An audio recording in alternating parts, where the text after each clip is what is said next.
सावली से ये खबर सामने आ रही है जहां पर वार्ड नंबर 3 की राजनीति में हलचल तेज हो गई है। दरअसल स्थानीय निकाय के चुनाव से जुड़ी हुई ये खबर है जहां पर कांग्रेस के प्रत्याशी गौरांग भाटिया का फॉर्म रिजेक्ट हुआ है। जांच के दौरान त्रुटियां मिली जिसकी वजह से उनका फॉर्म रद्द किया गया। तब वार्ड नंबर 3 में कांग्रेस को एक बड़ा झटका लगा है और भाजपा प्रत्याशी अंकित राणा जो है वो बिन हरीफ घोषित कर दिए गए हैं। किसी भी तरीके की प्रतियोगिता के बिना भारतीय जनता पार्टी की जीत का रास्ता सावली के वार्ड नंबर 3 में साफ हो गया है, जिसकी वजह से इस वक्त वहां के राजनीतिक माहौल में हलचल मच गई है। हमारा शीर्षक नेतृत्व भारतीय जनता पार्टी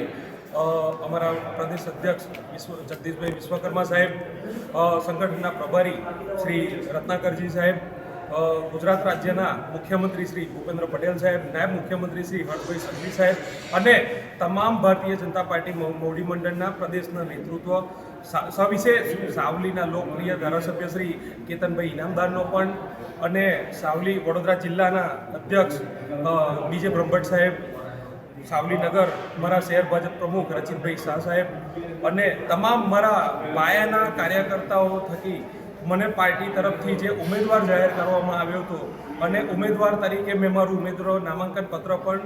સરકારી ઓફિસની અંદર જમા કરાયેલું હતું। ત્યારબાદ ઉમેદવારી અને વાંધા આપવાનો થતો હોય તો અમારી સામેના ઉમેદવાર સામે અમને લાગતું હતું કે એમની આ કલમોની જોગવાઈ હેઠળ એમનું ફોર્મ રદ થાય એમ છે, એટલા માટે આજે અમે સવારે વાંધો રજૂ કર્યો હતો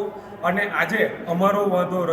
માન્ય રહ્યો છે અને મને Bharatiya Janata party ward number 3ના ઉમેદવાર બિનહરીફ તરીકે ચૂંટવા બદલ હું તમામ અધિકારીગણશ્રી, મારા ભારતીય જનતા પાર્ટીના તમામ હોદ્દેદારોશ્રી, આપ સૌનો હું દિલથી આભાર માનું છું અને આવનારા દિવસોની અંદર બાકી રહેલી 23